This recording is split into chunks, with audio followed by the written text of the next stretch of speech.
La joie des supporters du Racing, la joie des joueurs du Racing. Le Racing, après 5 ans de purgatoire, retrouve donc le monde professionnel. Bonjour, bienvenue sur le plateau de Racing Replay. On va donc débriefer cette rencontre, ce match nul du Racing qui lui permet donc de retrouver la Ligue 2. Avec nous sur ce plateau, François Namur, des dernières nouvelles d'Alsace. Bonjour François. Bonjour Manuel. Alors, pour vous, dans les DNA aujourd'hui, la Ligue 2, enfin, c'est le titre aujourd'hui à la une de votre journal. Oui, enfin, parce que bon, l'attente a été longue, le purgatoire dans le monde amateur, que ça ressemblait à une longue traversée du désert, 5 ans comme vous le soulignez. Pour une ville comme Strasbourg, ça fait quand même un peu mal au cœur, mal au foot. Et donc, effectivement, en décrochant officiellement son billet pour la Ligue 2, il y a quand même l'idée que le cauchemar est terminé du côté de la Méno. Avec nous également sur ce plateau Stéphane Gaudin de l'Alsace. Bonjour Stéphane. Bonjour Manu. Un habitué, vous étiez là systématiquement. On vous en remercie. Oui. Autant de Cap que de Racing Replay. Je vais y représenter le beau journal que vous tenez en main. Le Racing retrouve la Ligue 2. C'est le titre chez vous aujourd'hui. Ah, c'est d'une grande sobriété. C'est d'une grande sobriété, mais c'est tellement vrai en fait en même temps. Hein. Je ne suis pas à l'origine de ce titre, mais comme le disait François, c'est vrai qu'il lui parle de 5 ans de traversée du désert. On peut même pratiquement y ajouter la première année de nationale où le club était tombé à l'époque après 78 années en Ligue 1 ou en Ligue 2. Ça fait pratiquement 6 ans, on est très content. Vous parliez de la joie des supporters. Regardez la mine réjouie des journalistes, un peu fatigués certes, mais un savant maquillage a gommé un peu les effets de la fatigue. Non, très sérieusement, on est très content que le Racing remonte. C'est globalement mérité sur la saison, même si la saison n'a pas été exceptionnelle. Le total de points du Racing cette année le montre. Malgré tout, c'est un soulagement pour toute la l'Alsace du foot, évidemment. Allez, on va revenir sur cette rencontre, ce déplacement du Racing chez le voisin Belfortin. Le résumé sur des images de Guillaume Bertrand.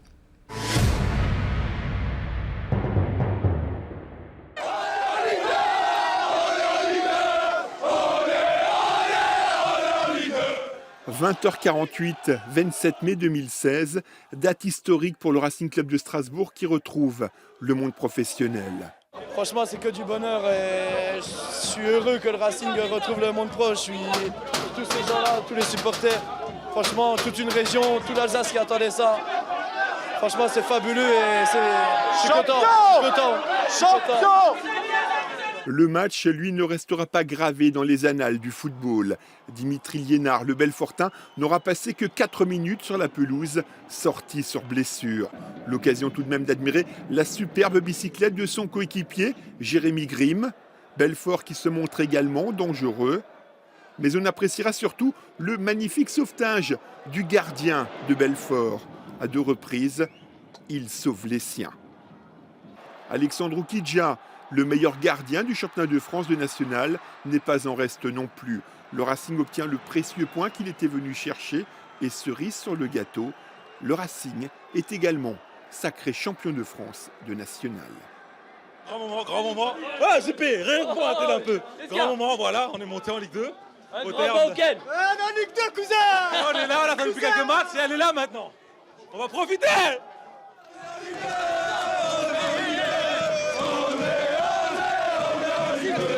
Franchement, on est très content. On savait que ça allait être compliqué jusqu'au bout. Le championnat national est très dur. Maintenant, heureusement qu'on le fait aujourd'hui. Comme ça, la semaine prochaine, on pourra savourer à domicile et faire encore plus la fête.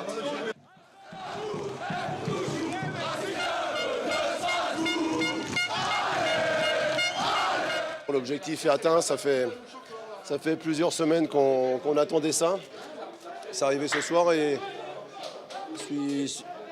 avec les résultats des autres équipes, je crois qu'on est aussi champion. Donc c'est tout bénef, on va pouvoir faire un match sans grande pression la semaine prochaine devant un nombreux public, j'espère. Rendez-vous est pris vendredi prochain à la Méno et forcément la fête s'annonce belle. Et voilà, sacrée ambiance hier du côté du stade Roger Serzian à Belfort. Le mot d'ordre un petit peu, c'était finir le boulot. François, c'est ce qui a été fait hier par les joueurs du Racing, finir le boulot. Oui, ça a été fait de manière assez quelconque, il faut le dire, hein, on ne leur en voudra pas. Le spectacle était peut-être plus dans les tribunes, plus en provenance des supporters encore venus par milliers soutenir leur équipe. Bon, on a le sentiment que le Racing, on est en période de Roland-Garros, il a un peu du mal il a peut-être un peu tremblé au moment de conclure le match. Hein. Il avait ses balles de match, même si c'était des avant-balles de match, on va dire, face à Luçon, face à Châteauroux, face à Amiens il y a 15 jours, à Avranches également où tu étais, je n'y étais pas, mais donc effectivement il a eu du mal à conclure sa saison. Ça a été hier sur un mode mineur, mais comme le disait Steph tout à l'heure, il a dominé ce championnat quasiment de la tête et des épaules. En tout cas, il a toujours fait la course en tête.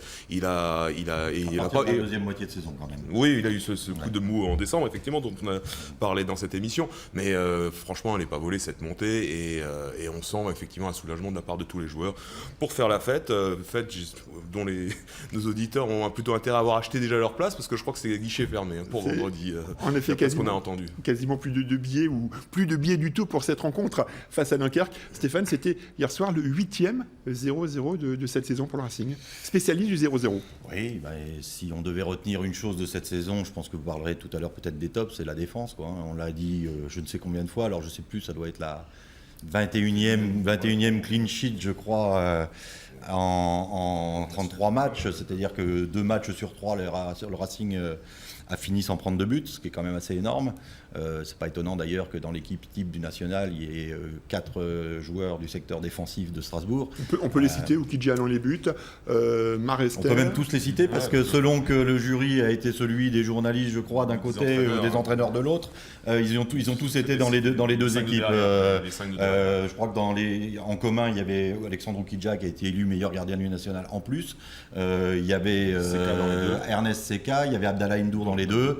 Et puis après, d'un côté et de l'autre, il y avait Felipe Sade et Eric Marester. Voilà. Et globalement, c'est mérité. Une défense qui, alors j'avoue qu'avec les brumes de la nuit, je ne sais plus exactement le nombre de buts qu'ils ont encaissés, mais ça doit être autour de 17 si je me souviens bien. 17 buts en 33 matchs, ça fait un but tous les 2 matchs, sachant qu'ils en avaient pris 7 dans les 4 premiers. C'est assez exceptionnel, hein, aussi exceptionnel que le peu de buts qu'a marqué l'attaque. Vous parliez de top, on va aller un petit peu plus loin, on va passer justement à cette rubrique, le top.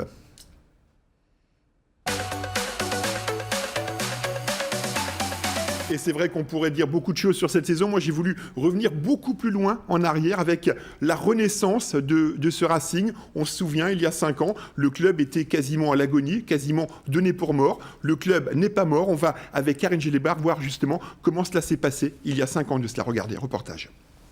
L'histoire commence, ou plutôt recommence, un jour d'août 2011, au tribunal. L'avenir du Racing se décide loin des pelouses. Liquidé, le club tourne le dos à des mois, voire des années d'errement en coulisses. Frédéric Sitterlé, un homme d'affaires originaire de Blodelsheim, reprend les commandes. Sur le terrain, c'est en CFA2 qu'il faut se reconstruire. Une semaine après le dépôt de bilan, l'équipe entame sa saison à Forbach. Une équipe constituée dans l'urgence, tous les joueurs ou presque ayant quitté le club au début de l'été. C'était 1 mois et demi où on n'a pas beaucoup dormi. On a beaucoup téléphoné et on a vu beaucoup de joueurs pour essayer de reformer une équipe. Mais c'était compliqué, mais ça laisse quand même malgré tout de bons souvenirs parce que c'était une formidable aventure humaine. Une aventure dans laquelle plonge aussi volontiers le public. La Méno apprend très vite à vibrer, même devant des matchs de 5e division. Il se passe quelque chose d'unique autour de ce club qui a refusé l'agonie et qui, match après match, gagne le cœur de ses supporters. C'est vraiment beau d'avoir autant de gens accrochés au club. Il y a vraiment un engouement ici pour le football qui est magnifique, quoi. Et donc du coup, ça nous donne des ailes. Une montée dès la fin de cette saison 2011-2012. Le groupe enchaîne dans la foulée en dominant aussi le CFA avant de se battre aux avant-postes du National. Ce qu'on a fait, il ne faut pas oublier que c'est exceptionnel parce que remonter en 5 ans en Ligue 2, c'était un rêve fou, c'était carrément exceptionnel. Oui, ces années auront aussi amené leur lot de beaux souvenirs et de records d'affluence dans les tribunes. Le Racing est prêt à poursuivre son histoire. Messieurs, ça vous rappelle évidemment des souvenirs, vous qui suivez le Racing depuis longtemps. Hier soir, Jacques-Élu Guépéroux a également rendu hommage à François Keller, pour ne pas oublier justement cette période très difficile qu'a traversé le Racing et puis cette période charnière où en 10 jours il a fallu monter une équipe. Oui, c'est vrai que c'était pas loin de la copie blanche à cet été 2011. Je crois que le premier entraînement, je crois qu'il y avait ce bon David Ledy qui était un peu chef de troupe, mais c'est chef d'une troupe de style 5 joueurs, un Giselbrecht, les quelques gamins qui n'avaient pas pris la poudre d'escampette à droite à gauche. Donc effectivement, là, c'est peut-être le moment crucial pour enclencher la machine, parce qu'il y avait pas grand monde pour porter ce maillot bleu. Après, c'est vrai que le côté 5 ans, 3 montées en 5 ans, c'est plus qu'exceptionnel, parce qu'on voit qu'il y en a quelques-uns qui galèrent quand même. On a un Grenoble par exemple qui a été à la lutte avec les Strasbourgeois, qui a un énorme budget en CFA, dans son groupe de CFA, et qui sera pas en national l'an prochain, vu que c'est Lyon Dichère qui les devance. Donc c'est vrai que cet enchaînement, il est heureux. Il a tenu à pas grand-chose, parce qu'il faut aussi se souvenir du match à Épinal. Mais surtout qu'il y avait une relégation aussi tout à fait. à la fin de la première année nationale avec un repêchage. Ce qui aurait gâché une bonne partie du travail qui avait été fait les 2 premières années. Tout à fait. Mais cette mise en perspective, Stéphane, on voit quand même que tout ça s'est fait très vite et finalement les bases aujourd'hui sont très solides, notamment avec le public. Avec le public, les recettes, alors là on peut le dire, je veux dire, les recettes du public sont un poste important dans le budget du club. Marc Keller, depuis qu'il est revenu, a redonné une cohérence et une cohésion à l'actionnariat d'une part et au budget d'autre part. Aujourd'hui, quand le club se présente devant la DNCG, il ne risque pas un coup de bâton de la part du gendarme financier, parce qu'à un moment donné, on se croyait chez Guignol, faut bien dire ce qui est. On voyait arriver les dirigeants, tous excités, et on voyait aussi le gendarme qui arrivait et qui tapait sur la tête tant bien que mal, enfin autant qu'il le pouvait plutôt. Et là aujourd'hui, on n'entend plus de soucis de ce point de vue-là. Sur le plan sportif, c'est jamais évident, sinon ça ne s'appellerait pas le football. C'est pour ça qu'on aime ce sport, encore une fois. On est content de retrouver aussi effectivement une stabilité qu'on n'avait pas connue. Justement, la transition est toute trouvée. On va un petit peu parler d'autre chose que du Racing, c'est notre rubrique, le flop.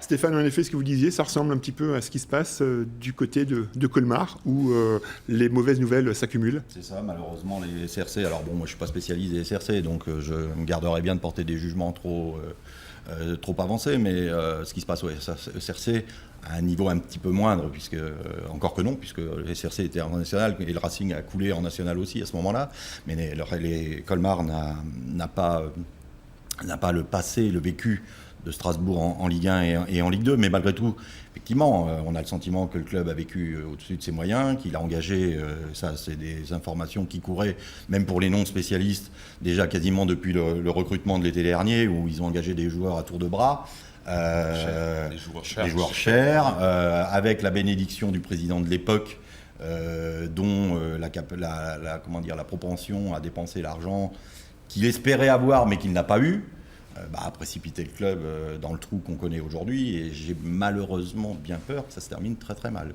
Parce que oui, vous soulignez tout à l'heure, au moins, on va dire, au Racing, il y a le public, il y a quand même 10 000 personnes qui sont à la Méno.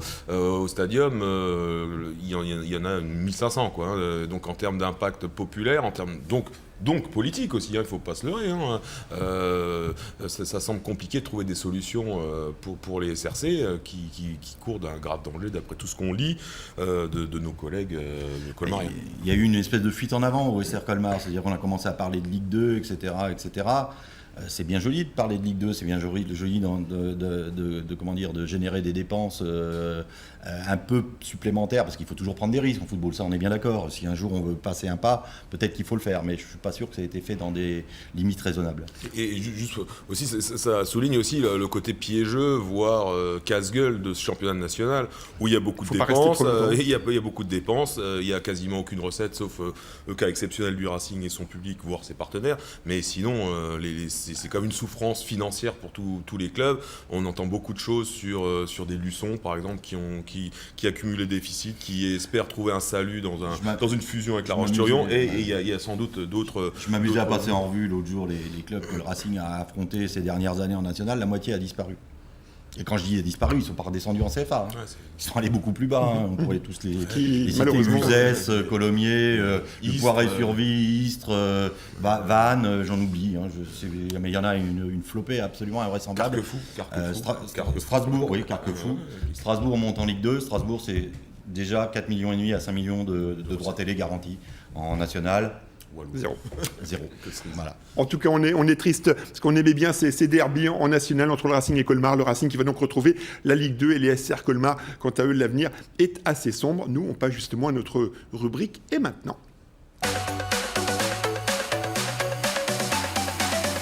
Bon Stéphane, et maintenant pour le Racing, ça va beaucoup bouger? Oui. Ah oui, je pense que ça va beaucoup bouger. Ça va bouger dans l'effectif, ça va bouger dans le staff, même si pour le moment, il est difficile d'avoir une quelconque confirmation aux informations que moi j'ai pu donner hier, selon lesquelles Jackie Duguay-Pérou ne resterait pas. Bon, au Racing, c'est entièrement verrouillé, hein, personne ne parle. Je crois qu'ils ont perdu la langue. Ils sont contents, ils font du bruit sur le terrain, mais alors en coulisses, ça parle pas beaucoup. On a d'ailleurs lancé des invitations pour avoir quelqu'un sur ce plateau. Malheureusement, ce n'était pas possible d'avoir ni Jackie Duguay-Pérou, ni Marc Keller, ni un joueur pour aller dans votre sens. Oui, pour finir juste ce que je disais, sur le plan de l'effectif, je pense qu'il y aura au moins 8 recrues. Alors pas forcément des titulaires, systématiquement, parce que je pense qu'il y a quand même une assise. On a parlé de l'assise défensive tout à l'heure. Cette assise défensive-là, elle a les moyens de tenir la route en Ligue 2, hein, à une ou deux exceptions près, ou à une ou deux blessures près. Voilà. Il y aura probablement beaucoup de postes doublés. Après, le gros chantier, c'est évidemment l'attaque, voire le milieu en partie, parce que au milieu, sans jeter la pierre aux récupérateurs du Racing, et notamment à Jérémy Grimm qui a fait une très belle saison, on n'a pas véritablement un type qui soit capable de construire le jeu, et ça manque beaucoup. C'est pas nouveau, mais je pense que là, le club a réfléchi sur ce sujet.